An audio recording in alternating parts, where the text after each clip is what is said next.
These are relative terms when it comes to your NBA career, but were you a better offensive or defensive player? Defensive. Why is it that so many people, even who were defensive players or pay lip service to defense, when it comes down to it, really don't believe in it?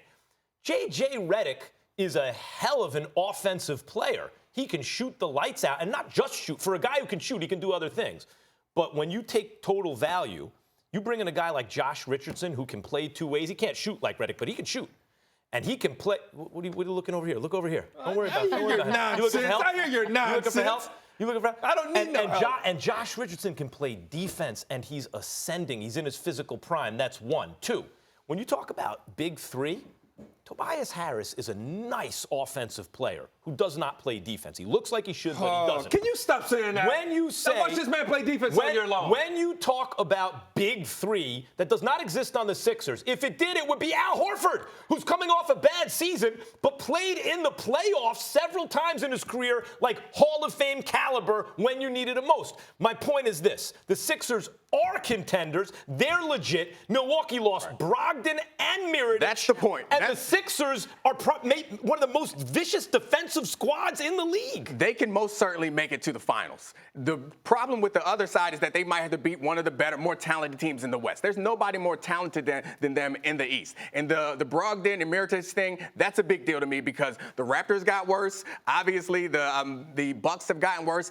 And so I'm going to go back to the original comments that we had from Charles Barkley because, frankly, I respect his opinion a lot more than I respect either one of yours when it comes to basketball. And Charles Barkley said that if those guys can get better, then they have a shot. I believe that if someone is going to tell them, they don't need someone in the organization to tell Embiid to lose weight. They don't need someone to tell Ben Simmons to shoot more. They know it. We've all been talking about it. Anyone who knows anything about basketball knows that Ben Simmons needs to work on his shot, and everyone knows that Joel Embiid couldn't really hold up throughout the course of the playoffs. These are things that they know, and I guarantee you they're tired of hearing it. And my belief is that those guys are working on that, and shooting is something that, I mean, he's not going to go from being the non-shooter that he is, Ben Simmons that is, to being a J.J. Redick level shooter since his name was invoked, but he can get better. And I think that those guys. And everyone else on the starting five can shoot well enough. Right. And they can shoot well enough around, including Embiid, while he stays on the outside a little bit too much for everyone else's liking, but he can shoot when it comes down to it. The one question I have for them is the one that I know you're going to bring up is about Jimmy Butler closing games.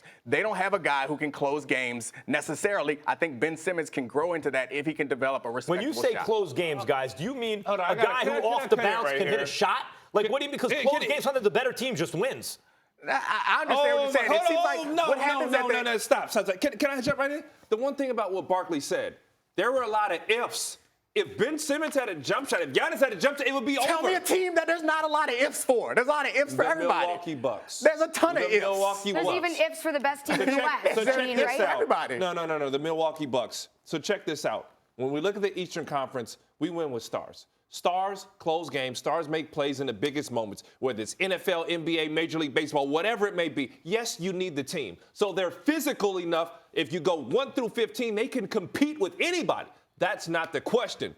No LeBron in the East, no Kawhi, no KD for a year. Giannis is that dude. And guess what? If you want to say they got worse, Malcolm Brogdon missed almost the entire end of the season and the playoffs. So now, and my man, Mirotic didn't even play against Toronto. This is a problem when I come on the show, is I actually remember the things that you say.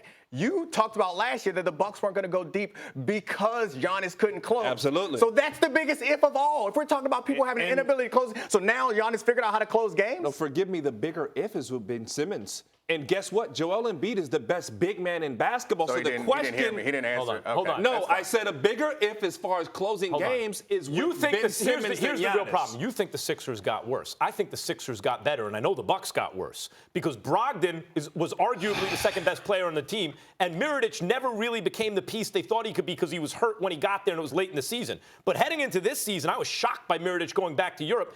I thought Mirotic had the chance to be an all-star. He's a better player than people realize. Quick feet, great shot, quick release, the whole thing. You don't like D'Angelo Russell as an all-star, but Mirotic could have been all-star. Hold up. Both those guys are gone. Now, I think the Sixers ascended, especially given the defense in their starting five. They took the Toronto Raptors with Kawhi, the limit. Kawhi had to hit one of the most clutch shots in the history of basketball, a low percentage shot, in order to get by a Sixers team that I think just got better. I want to bring something else up. We talk real quick. Let me help you guys here. Help us. Forgive me.